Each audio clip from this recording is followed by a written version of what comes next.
let me introduce myself. My name is Bill Kenny, and we have a webinar today about planning your trade, to essentially building your trade show plan. And this is a topic that we find is really important for companies to get this right, because if you can build a good trade show plan, actually it goes a long way to building a strong marketing plan and ultimately aligning all of your tools of marketing, which make marketing much more effective. The more aligned and purposeful the marketing, the more effective it will be. So our format, for those that haven't been on our webinars before, it's really straightforward. I'm going to switch over to slides in just a moment. I'll have maybe 30 to 40 minutes of comments. You all have submitted many questions. We'll go to answering questions, and certainly you're more than welcome, as I'm going on the slides, if you want to put any questions in the chat, do that, and then we can open up mics. I'll come back on the screen and we can certainly answer any other questions as well. So I am today, just so you know, I'm in Sochi, Russia. I'm here for an internationalization event for Russian scale-up companies, about 100 scale-up companies. And for those that have been registered for a couple of weeks, you know that I've had to change the date and time of this, and I really apologize for that. But the event schedule has changed a little bit, and my flight schedule changed. So we're right now between the sort of end of the event day and dinner. So it's here it's 7 at night, and I know you all are at different parts in your day. So I appreciate your patience and accommodation. So I'm going to switch over to my slides. It'll just take me a second. And we'll go here. Okay. So yeah, so let's just go into presentation mode here. And so yeah, the title is Planning for Trade Show Success in 2020, Stop the Guesswork. And so what we want to do is kind of share with you a bit of a process and a formula that we've learned over years and years of developing our own strategy around about building a trade show schedule, and certainly what we're doing for customers as well. And so hopefully you find some really good tools in here that help you with your 2020 planning and beyond. And my guess is, as you get into this, you'll probably even add other techniques to what we share with you today. So one of the things that we always kind of find a funny quote, which I guess maybe many of our experiences has been something similar to this, but it's this sort of the old adage that maybe some manager said to some of their people at some point in time, but 50% of our marketing dollars are wasted. We just don't know which 50%. So a lot of our work is really about how do we identify the 50% that isn't working and begin changing that percentage so we can get to 60% that is working, 70, 80, 90. I don't know that you ever get 100%, but if we get into the 90s, we're doing really well. So yeah, and the guesswork part, obviously, and we'll share with you a lot of what we see in terms of how people are guessing and where they're maybe making some mistakes in terms of how they're choosing what trade shows and ultimately what marketing and what media to help build their business. So these are the questions that have been submitted. There were some that were redundant that I culled out, but we'll get into these at the end. So again, feel free to submit additional questions. Here's our agenda. We'll talk about the purpose and goals, common challenges, talk about some solutions. We'll get into the selection part, and then finalizing your plan and getting into questions.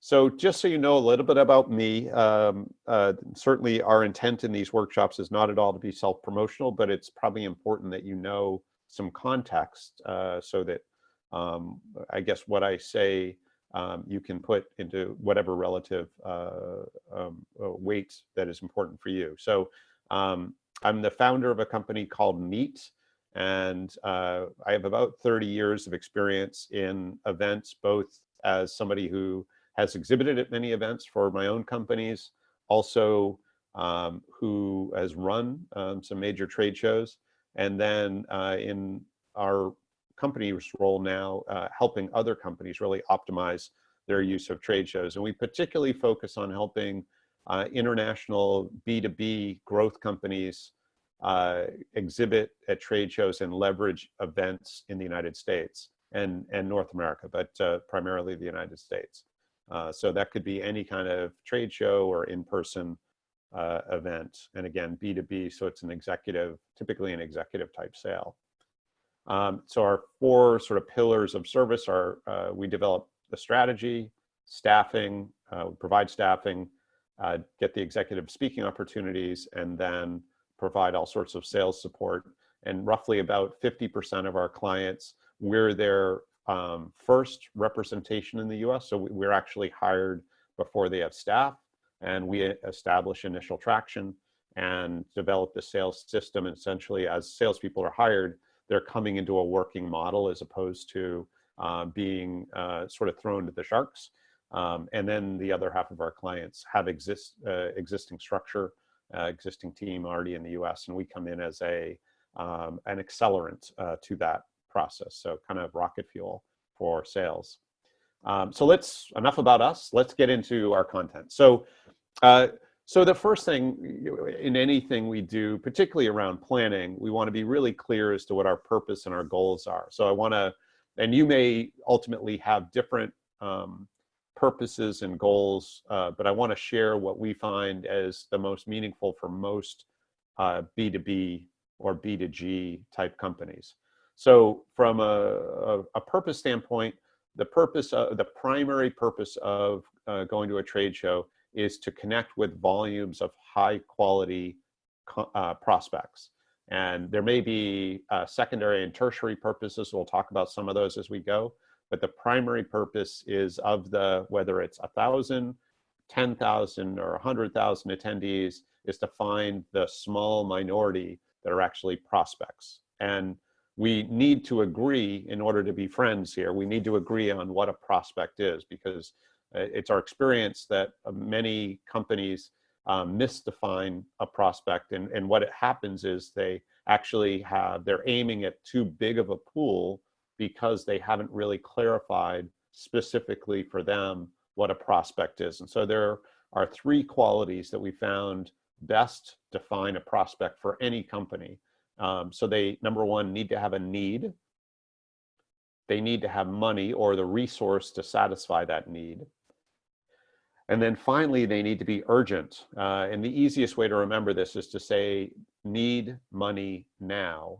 But if a company, what you might think is a prospect, has only two of these qualities, then they're not a prospect. They're maybe a prospect in a year or a month or 10 years, but today they're not a prospect. They need to have a need, they need to have money, and they need to be urgent. So when I say that, if just going back, that the purpose of a trade show or exhibiting at a trade show is to connect with volumes of quality prospects, we mean connect with volumes of people that have a need, they have money, and they're urgent. So everything we do about the trade show, particularly in the exhibiting side, is meant to identify and enroll those quality prospects. When I say enroll, I don't mean sell. I mean identify and get them to opt into something of value for them that only they as being a prospect would be interested in. And so we can use these techniques to separate everyone our prospects from everyone else that's at the event. So let's break this down a little bit more. So the number one goal is about prospect identification. And so again, we're looking to separate our prospects. Let's say it's an event with 10,000 attendees. Maybe 0.5% are prospects. So maybe there are 50 prospects there that we should identify and enroll in some kind of nurturing process. And so we want to have a methodology that does that. The second goal is to close sales. And I don't mean in the booth. The sales people should be outside of the booth in one-on-one meetings that are preset as much as possible. And that those sales might be with existing prospects who maybe already have a proposal, but they're somewhere in the sales funnel. They're not in the marketing funnel. And then also there could be existing clients that are at the show that we can further penetrate, that we can maybe sell additional services or get into additional divisions, whatever the case may be, but there are opportunities there as well. And then finally, we also could be closing relationships with strategic partners. So the salespeople, the executives should be in one-on-one meetings because that's a much higher level purpose. And we have webinars on this topic and certainly happy to share those links with you. And in the booth, we want people who are expert on transactions that can very easily, with the methodologies that we have, identify the prospects through their conversations and the offer that they would make, so that it's really easy when you finish the event to know that the stack of cards that you've collected are high value, generally high quality prospects. They're not suspects. They're not people that were interested in an iPad or getting your pen. They're people who actually have need, money, and they're urgent. Number three, we can use trade shows or in-person events for competitive intelligence, a whole nother opportunity. So we want to definitely leverage these opportunities. And so those are kind of the three primary goals or opportunities of utilizing in-person events. We can identify prospects, we can sell, and then we can use them for competitive or industry intelligence. So some of the challenges that we see that really actually cause issues with companies when they're doing trade shows or trying to build a good plan is, number one, their lack of focus. It might start with misidentifying who their prospects are and then not aligning their strategy to attract, enroll, and engage those prospects. Number two is persona creep. So in other words, they might start with a reasonable definition of who their prospects are, but then over time, that sort of spreads out and their marketing and their message ends up getting very diluted. So you have to be really careful of that. The opportunities are not refreshed. In other words, they don't regularly look out to see what other opportunities there are to get in front of their prospects. And sometimes it's important to go to shows where the prospect is sort of featured and that persona are featured. In other times, it's important to go to shows. It may not be any relevance to your industry, but it's relevant to your prospect, or it's something that they would go to. And ultimately, it's important to go to those, not only because you're building an opportunity to build relationships with those prospects, but also to learn their language, learn what else they're concerned about that may not be specific to your industry, but it's important to them. And you may find additional partners that you didn't expect to at those types of events. But really having a very clear knowledge about what all of the in-person event opportunities that are available to be able to reach your customer and client. And sometimes it's not events that you have to pay for. Sometimes you can identify partner organizations that are hosting content events for your customer. There are all sorts of different strategies that can be used here. And then the other is sort of this, and it's a weird thing, but every once in a while we hear, when we ask companies how they decide what events that they're going to go to in the coming year, they tell us, well, we've always done these events. And so the history of what they've done and being, sort of stuck on repeat and again, going, and it really can be either history or the fact that you almost have to go to the event because everyone in your industry is going. And so sometimes we fight these abstract concepts to be able to make good decisions that really amplify and much better utilize both our marketing time and our marketing money. And then the the last, and actually probably the one we see the most and have to battle, well, I'd say focus we see the most, but one that is one that we sort of constantly have to battle is the lazy Susan approach to planning. So for those that are familiar with the lazy Susan, you'll see a picture of one here. But it's essentially a device that it rotates around, and as somebody operating a lazy Susan, you only see some of the content at any given time. You don't see the whole picture. And quite often it's really funny, we'll do every, we always have, for our clients, are always planning 12 months out, and we refresh that plan once a quarter. And even with that, we'll get a client that will come to us and ask, hey, they just have gotten an email on a new event, and they'll ask, should we do this?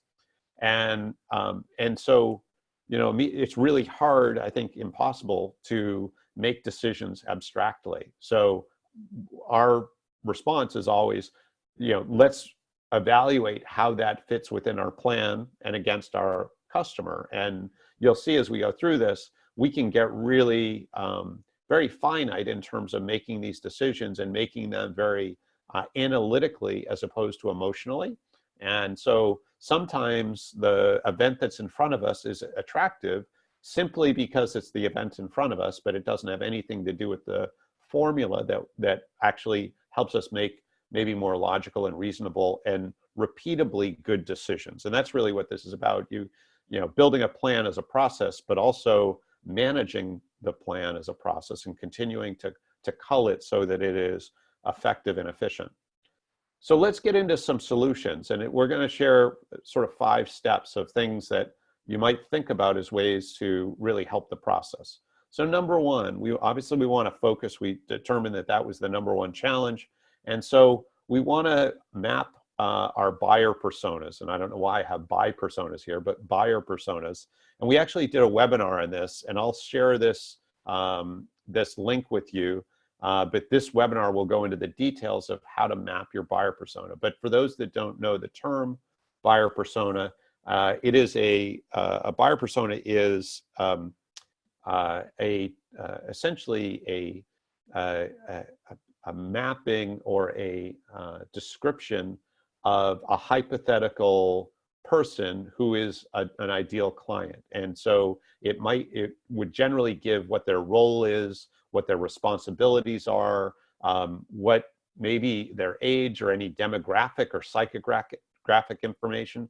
You would likely see in there what their interests are, what keeps them awake at night, or what their concerns are, what their needs are. But it gives really good definition to who this archetype is. And of course, that, if you know that, it allows you then to make decisions to go to and participate in events that buyer type will likely be at, and also then to develop messaging and offers that attract that particular buyer based on their concerns, what they're all about. So we want to focus, and so first is really mapping the buyer persona, and then we want to develop a strategy that's aligned with that buyer persona. So those 2 different things will help us get our event strategy much more aligned with the outcomes and the persona that we're going to be aiming to sell and to convert into customers. So then we want to search. We want to look for the events that would be best. So the first thing is not necessarily to worry too much about accuracy. Obviously, we want to look for things that our buyer persona would be at, but we're not really worried here about perfection. We'd rather have a bigger list than a small list, and to really be able to look at as many options as possible. So we're going to Google or use whatever search tool you like to find some events. We're going to network. We're going to talk to people we know who are in these industries to try to get some perspective. We're going to talk to people who have exhibited at the shows that we've identified, so that we can ask them what other events they go to and how they rate these events against each other, what their opinions are, what they can tell us about the organizers or the audience. We're going to talk to competitors and ask them a lot of the same questions. And we can do this anonymously, and you might be able to identify ways to do that as well. But we can do it for ourselves and not necessarily share that we're working for one of their competitors. And then we can certainly also use the partners, our partners, the company partners, to be able to identify additional events that the archetype that we're aiming at would be at. So using, just again, building as big of a catalog as we possibly can of potential choices. And there are some that will be eliminated really quickly. And so we go from sort of identifying these choices to then, to the left, you would see the event name. But what I want to make sure is to show, and this is one example of a scorecard. There are lots of different types of scorecards that you can use. This is one that we've developed. But ultimately, we're going to measure, and the variables or the criteria are going to vary by client type or by client objective. But this is, again, one example. So we're going to measure the audience. So we're going to look at a couple of different things. Number one is what the quality score is, and that's going to be based on who we're targeting and how, on a percent basis, how many of our target audience will be there, sort of versus a general or less attractive audience. And then we'll have a weighted average for that. In other words, in this case, we're weighting the quality of the audience is 3 times more valuable than all of the other variables. And so, again, we want to go to events that are high quality. And so then we'll have also quantity as a measure and duration as a measure. So it's 2 days or 3 days or 1 day or whatever. We'll have this sort of exhibiting floor as a measure. In other words, is it something we see that there's going to be a lot of flow in, or that it's really separated from the general attendee? And these are all the scores that we use are on a Likert scale, which is a 1 to 5 scale, 5 being most valuable, 1 being least valuable. And each of these has a range that puts the score. So what we do is we first identify the highest number and the lowest number, and from there we figure out a range for 1 is a certain range, 2 is a certain range, 3 is a certain range, and so on. So there's a logic to the process. Then we take a look at what so the exhibit, and actually the exhibit is actually the price of the exhibit, and that's in a certain range. And then we have some sponsorship numbers, and then the type of sponsorship. If we're going to sponsor, we look for sponsorships that are more interactive and not passive ones. We want ones that we can interact with people as much as possible. And then what the travel costs we anticipate are. So is it local? Is it something we're going to have to pay a lot of money to travel to? Maybe in Europe or somewhere in the US it's a distance from our headquarters. And then we'll put in, we'll calculate the weighted average for this, and then the average exhibit score, and then the average sponsorship score. And with each of these, we're bringing in different ones of these columns in, but ultimately calculating the average score for each of these. So in this case, this list is sorted by average sponsor. So the top sponsorship opportunities is at the top. I'll show another example of one where it's sorted by the exhibit average. We don't very often recommend sponsorship. So more of our work and more we see results is exhibiting and walking through, speaking, but we tend to not advise doing a whole lot of sponsorship. And it depends on the goals, and there's sometimes when it makes sense, but quite often it is not the best method. So then we need to make some decisions. So, certainly sorting whatever measurement tool you're using and sorting it by highest score to lowest score begins the process. But we want to overlay that ranking with additional data. So we want to look at what are sort of the layout of, and actually these bullets, for whatever reason, the bullets I had created for this, this somehow aren't the bullets I had, but let me walk through how you're going to make your decision. So it's going to be first based on looking at the dates that all the events are on and by rank. And so you want to certainly go to the higher ranked events, but you don't want to create a situation where, you know, all of your events are in the second quarter of the year. And because here, the real goal here isn't to create an unlimited number of prospects. You only want to create as many prospects as you can handle at any given time. So you want to really, you start this process by deciding what are your sales goals, and the assumption is you already have those. And then in order to get to these sales goals, and we'll actually, our next webinar is about metrics and benchmarks. So we're going to go into great detail about how to do this, and I'll share the date for that at the end. But ultimately, you start this process with your sales goals and the amount of prospects you need to accomplish those sales goals.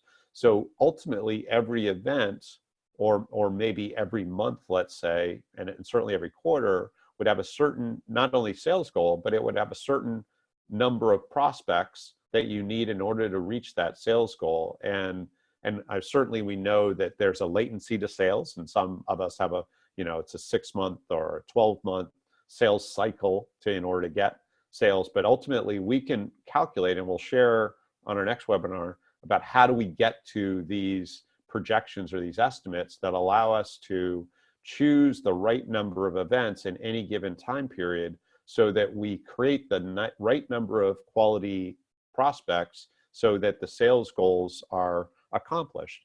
And so again, this is all, you know, ultimately it's really just, you know, developing the right formulas so that you can do this. And you all have, you may not be collecting the information, but the information is available, and it's certainly not hard to do. But I apologize that my bullets, for whatever reason,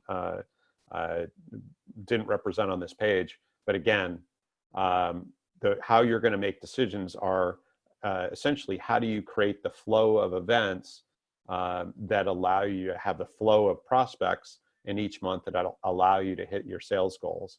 And it's really laying that out, you know, making sure that you're not that you're not sort of hurting any of your other marketing efforts, and really, you know, sort of the final fine tuning of the decisions you're going to make is really, how do you not only create the flow that is appropriate, but also do events that particularly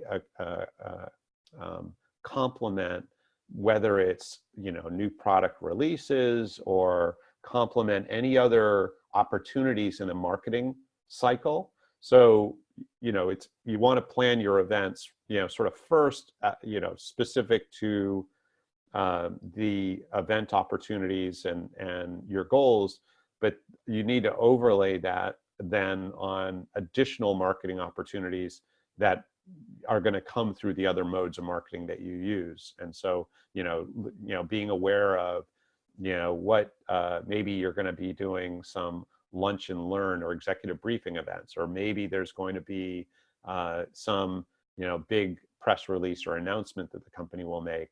And again, that might force you or suggest to you that you should do one event over another because of that timing or because of the audience type that you would be able to access.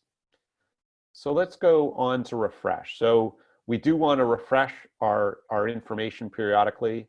And so we're going to do that. We're going to review results. We're going to refresh the marketing or the market view in terms of what events are available, and we'll adjust the plan and we'll test and iterate. So once we've just made our decisions and implemented that plan, we want to, and we do it once a quarter, as we sort of look out again 12 months, adding any events that we hadn't seen yet, and then adjust our strategy based both on our results and also based on what's now available. So now let's talk about the show and the mode selection. So when we actually go to make decisions. And I apologize that this is more granular and detailed, but we're going to look at, and this is another representation of a scorecard. And in this one, I was able to fit in, and again, why it's smaller is I was able to fit in the event names and some additional details in terms of who the audience type is and the website link and the city that the event is in. But then you'll see the score information and various criteria. And you'll see the total average that's actually for exhibiting. And this is ranked by exhibit opportunity. But we can see the first event there, the PCI annual meeting, 2018 in this case, and it's aimed at PCI or financial transaction, credit card transaction professionals or consultants, and it's in Miami, Florida. I had to sort of shrink this a little bit so it doesn't have the dates, but we could have all that information easily available. But ultimately, again, it's sort of figuring out, of all of these, how do they distribute through the year? And then we can, again, go and make decisions based on where they distribute. And of course, we go to distribution. Where do they appear? Where are the top of, when are the top events? And then as I said in the previous section, how do they distribute with all of, in terms of creating the flow of prospects that you want and need to accomplish your goals? And then how does it complement your marketing plan and the various marketing opportunities and assets that you have? And ultimately, it's not only having a good trade show plan, but the trade show plan should be part of a marketing plan. And these, we're going into a bit of detail, but this really doesn't need to be that complicated. And once you have the sort of mechanism, you really go into a maintenance mode where you're never doing a 12-month plan anymore. You're really building every 3 months, you're adding, your knowledge to and doing a sort of a simple look out, and you're always networking for additional opportunities.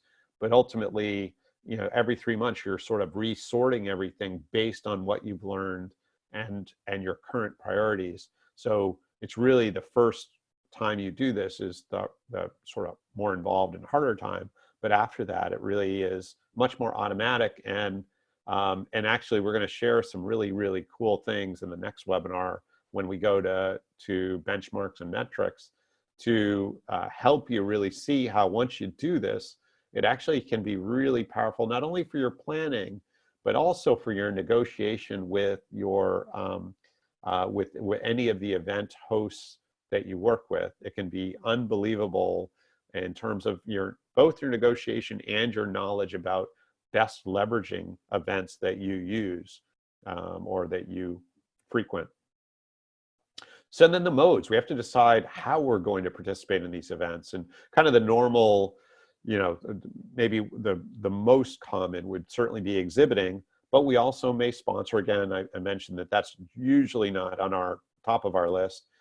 You may speak, you may walk through, and it may be walking through for some strategic purposes. It also may be walking through to evaluate the event for the next time it runs, for next year, or whatever the case may be, as a potential to get more involved, exhibit,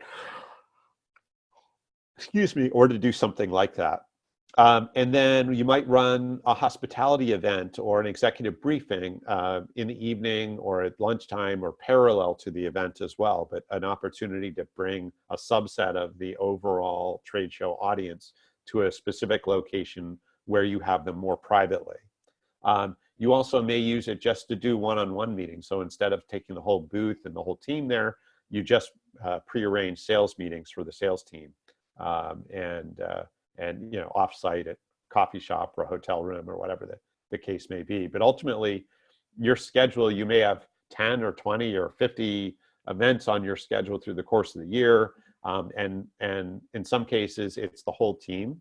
And in some cases, it's specific individuals with, sort of lesser tasks, either walking through or one-on-one meetings, or maybe you're sending someone to speak or whatever the case may be. So again, your plan should incorporate, any of these modes that sort of line up with accomplishing what you want to with your prospect or with your existing clients. And then how do we finalize our plan? So we want to really understand the specific event goal. So again, let's say our plan has, let's say one a month. So 12 events are on our plan through the course of the year. Then we want to have a specific event objective. So each event is a unique audience, a unique opportunity. And so each one should have a specific objective. And then we also likely will want to have something that we're testing at any given event. And so there are really 3 different areas that we would generally test. And you may have other things that you want to test. Are we targeting the right persona? So and there are a variety of ways to do persona tests. Are we using the right value proposition? And again, there are various ways. So kind of one of the most popular is doing the A/B testing. So if it's a one-day, full-day event or more, you could do a different assumption in the morning and change over to a different assumption or a different test in the afternoon, and really begin getting great knowledge. And of course, you want to keep track of various variables. You might keep track of how many people gave their contact information or signed up for whatever offer you made. And then, of course, you could track of those how many actually agreed to meetings within the first 30 days. And then maybe how many went to proposal stage. You probably want to have sales after 30 days, but you certainly want to have some sense of which technique produced the most value in whatever way you measure value. And then a call to action. So we can test different calls to action. But again, you want to see over the course of doing 10 or 20 or 30 events that you're really understanding much better and actually able to much better attract and message your customer, your prospects, so that they're much more likely to be interested and enroll and ultimately to convert, because you want high probability prospects. So then our event plan next. So we want to make it's kind of basic decisions. What are we going to do? Where are we going to do it in terms of the individual event plan? When are we going to do it? Are we committing by certain dates to have certain parts of this done? A little project management. How are we going to do it? Who's going to do it? And the who, maybe what and who are probably the most important items on here. So, who's assigned will certainly make sure that we're developing team members. Giving them some of this types of responsibility is really good for development. And then also spreading the load. So one person doesn't have all the burden of getting prepared for events. And certainly the more you're prepared, the better you're prepared, the better the performance will be in terms of prospect identification and engagement or enrollment. And then other tools you might think about to really help the process. So number one is leadership. So you really want to make sure that you've identified who's going to be leading each event in terms of the organizing of it, who's going to be the on-site leader, the on-site inspirer and manager. You want to do at least one, if not multiple, team orientations. You might do one, a couple months out, just to get the team excited and have them maybe prepare customer communication to help customers know that they're going to be at this event, so that, again, you have more fans there, you can have additional meetings and so on. And then engaging the team. So you have a leader, and then you need, you sort of have the chief with the leader. You need now the Indians to just get involved. Even doing one task is a huge savings. Plus, it's also something that gets the team more involved. They take more ownership. They understand what's going on better if they're part of the actual production. And then it certainly helps develop the next generation of leaders as different people on the team build those skills. And then really, really, really important is making sure you have a really strong follow-up plan, and that there is somebody assigned to execution, or somebody's assigned, but ultimately so that you can create really, really, really strong accountability. As much as people risk accountability, nobody likes to be on a losing team.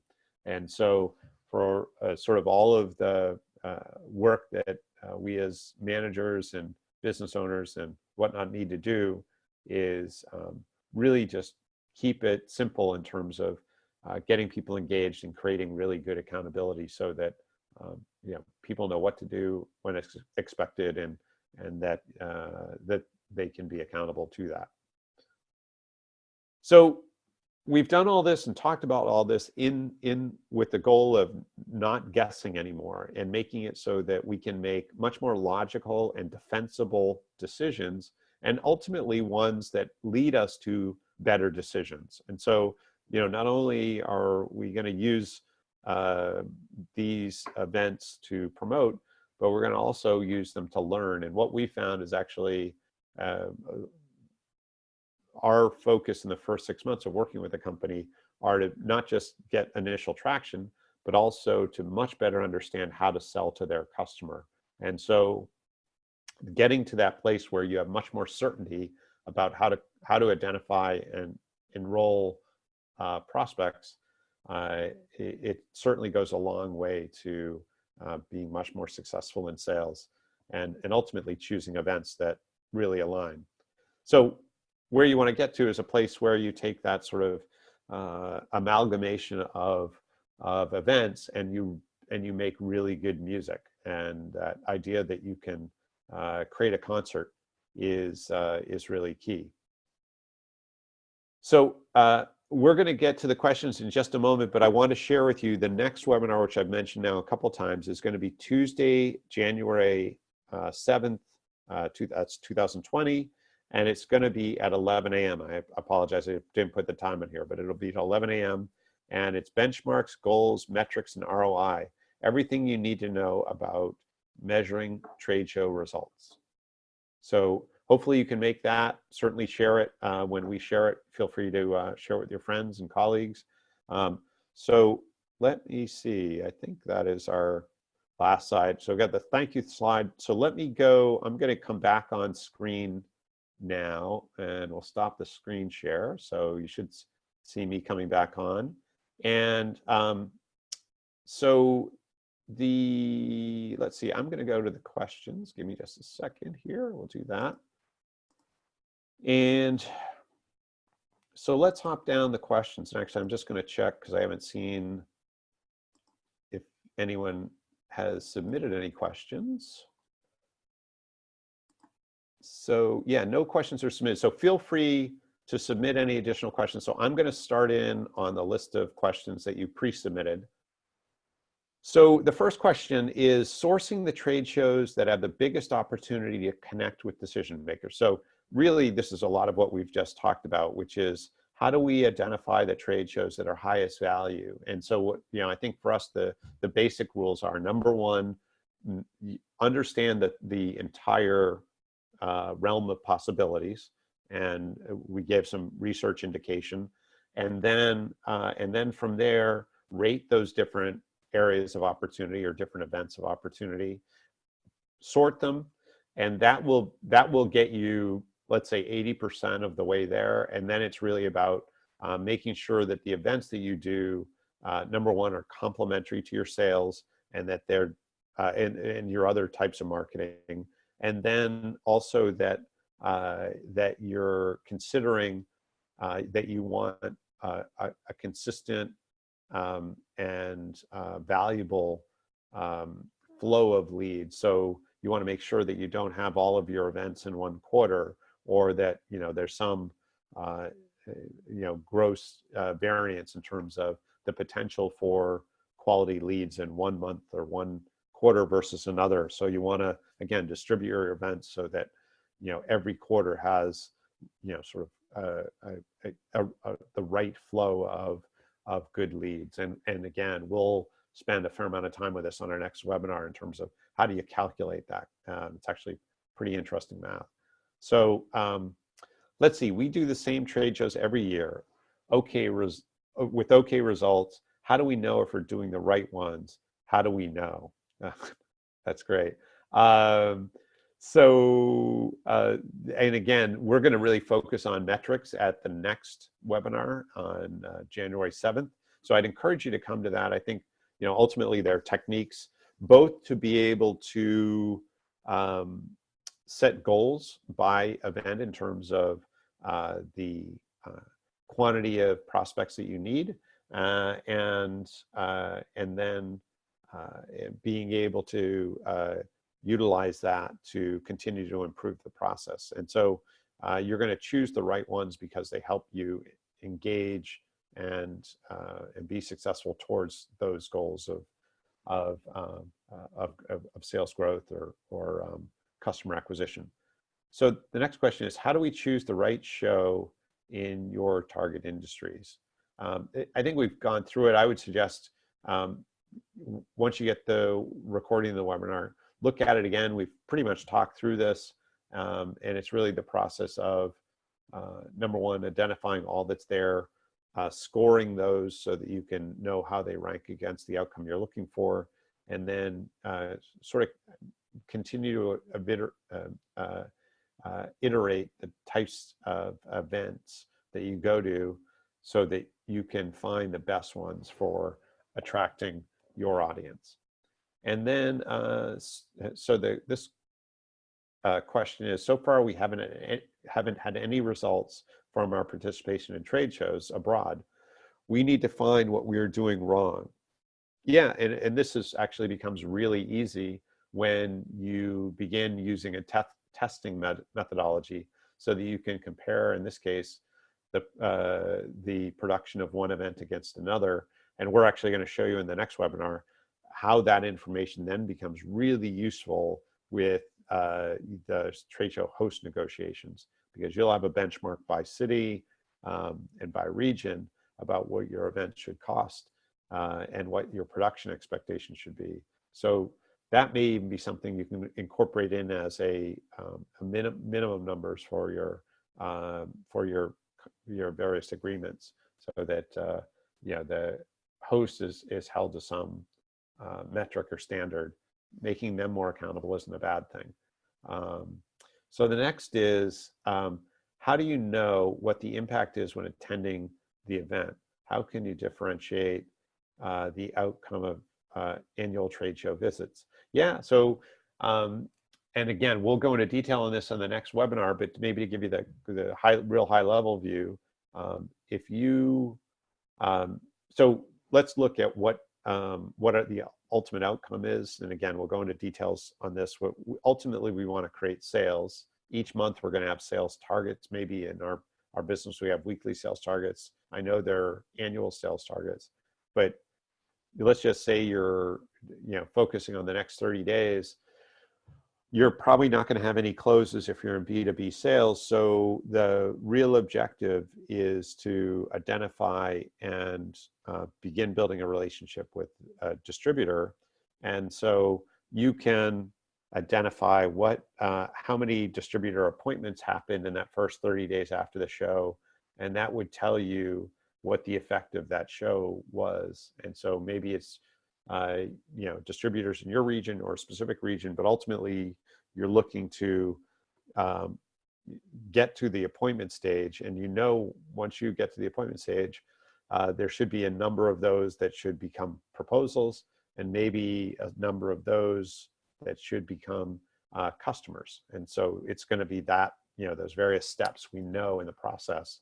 And if we can sort of build enough understanding, we can actually do some math to figure out what the number of new prospects should be in order to accomplish our goals. And then again, it all becomes much easier.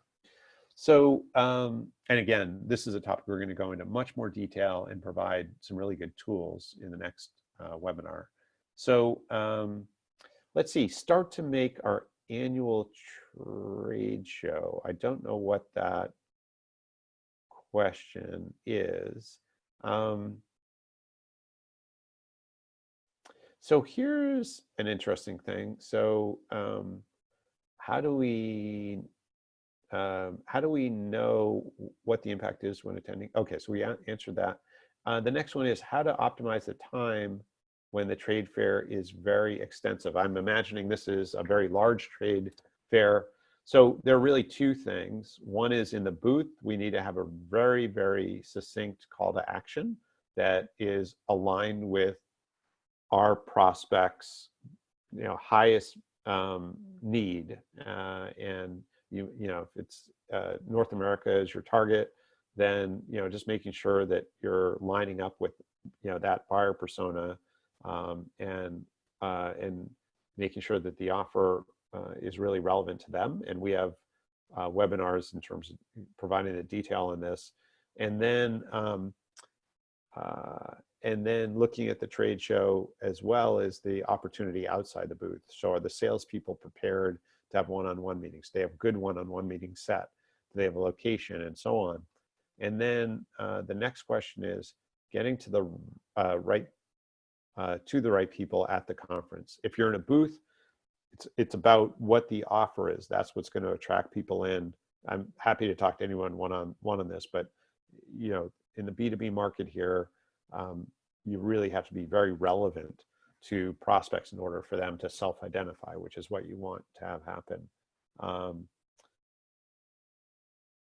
And then the next one here is new approaches to be effective in building leads.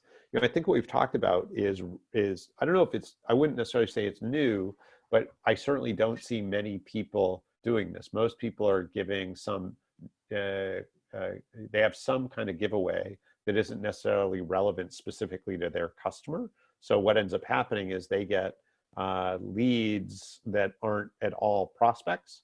And so that really fractures the follow-up effort and sort of the next steps that might happen from this. And you end up finding that most of these end up being dead ends. So so getting to the right people has everything to do with the booth message and the offer that's made in the booth. So getting that right is key. Getting a comprehensive picture of what activities are to come. Well, we have a mutual friend that runs this trade show that we're using an example. So we might be able to utilize various relationships to map out what activities are occurring. Sometimes we can partner with other organizations that are at the trade show to be able to make referrals or do some outside events that are in cooperation. And so if they bring some of their customers and prospects and we bring some of ours and maybe one or two others do as well, then we can really make, meet additional really good contacts at these events. So new approaches to being effective, ultimately it's really about, again, being certain about who we're selling to and what's really keeping them awake, or the opportunities to solve something that's really valuable for a large number of prospects. Let's see, how to turn conversations into appointments. It's really about having a compelling offer and getting people to opt into an offer. And the point here isn't to force anybody in or get somebody that's not a prospect to opt in, but having a strong enough offer really should identify the people that are leaning into being prospects or the most high potential prospects. Let's see, quality versus quantity in B2B marketing. So yeah, I think I would err toward a little bit more towards quality, but quantity is important too. If we exclude people from the process, then we lose the network capability of it as well. So not everybody we talk to needs to be a prospect. We can have relationships beyond that actually are very complementary or add a lot of value to whatever our ecosystem is. And let's see, this is not a question, it's essentially to choose the right approach to make an appeal to different audiences. Yeah, again, make it analytical. Don't make it emotional. Don't use the lazy Susan approach. Make it much more numeric in terms of what you see or how you evaluate what events are the best value for you. And again, I would really encourage folks to make sure you come to the next webinar because it really complements this, and we kind of go from the idea um, of having the plan, and then we can set benchmarks and actually empower the team much more, and then we can also measure the results and both change the way we market based on the results we're getting at the various events we're going to, but also we can utilize that to inform and improve the services we get from our trade show hosts. So it looks like we have a question from Bernadette. So Bernadette says, "Hi, Bill. I had the wrong time and I was really looking forward to it. Will I be able to get the recording?" Absolutely. I apologize you had the wrong time. We did change the time and day twice, actually. So I'm sorry that maybe you joined late, and we're happy that you're here, and we will be sharing the recording. I'm in Russia right now, so I'm not 100% sure about the Wi-Fi and confidence with it. It may be a couple of days before the recording is available, but we'll get it as soon as possible. So thank you. Are there any other questions that anyone has? I do see we now have a good number of people on, and really glad you're with us. And we have people from all over the world, which is a lot of fun. But any other questions? And you can either type it in or untoggle your mic if you like and share your question. And I'll pause here and wait for anyone that wants to say anything. Well, I've either answered all your questions, which I'd be really surprised at, or you're bashful, or maybe you just took a bite of your sandwich, you're eating lunch or something. Let me say this: this is the process of planning is something that, as you get a system in place, and we shared some tools here that hopefully can begin building a system for you. As you get a system in place, not only does your ability to go to the right events and the better events for you really improve quite a bit, but it will improve every year, every quarter that you do this, because your knowledge about and your the formula for which you make decisions, you're going to continue to evolve and improve, which just means that not only does the decision process get easier, but it also gets more impactful. And this will lead in very well to our next webinar, which is again about setting benchmarks and developing the metrics that allow you to both make better decisions in terms of how to participate in events, and also what results you're getting from events, and that can have lots of future value, both in terms of your decision making and the marketing that you would develop, the negotiating that you would do with any of your event hosts, and so on. And so when we look at what events we're going to participate in, we're going to look at not only the sort of typical trade shows, we'll look at industry events, we'll look at chapter events of the various industry groups that we would want to be working with. We'll look at partners who maybe are doing some type of executive education or executive briefings, but because these all have opportunities. We might also look at ourselves hosting content, in-person events or whatnot, where we would bring some executives together on a certain topic, or just for socialization. So there are lots of opportunities. So we are right at the pretty much at the top of the hour, and I really want to say that it's great to have you all with us today, and it's been a pleasure. We'll follow up hopefully fairly quickly. It may be again a day or two as I'm in Russia with the recording. Please email me if you have additional questions, or there are some ways that we can support you and help you, again, whether it's just some advice or there's a more formal way we can help you get much more results out of your trade show and in-person event experience. So it's been a real pleasure to be with you today. Hopefully this was helpful. Please give us feedback. And again, hoping that you all have a great rest of your day and kick hard to the finish here in 2019 and really get your legs under you to have a fantastic 2020. So thank you all again, and have a great day. Bye for now.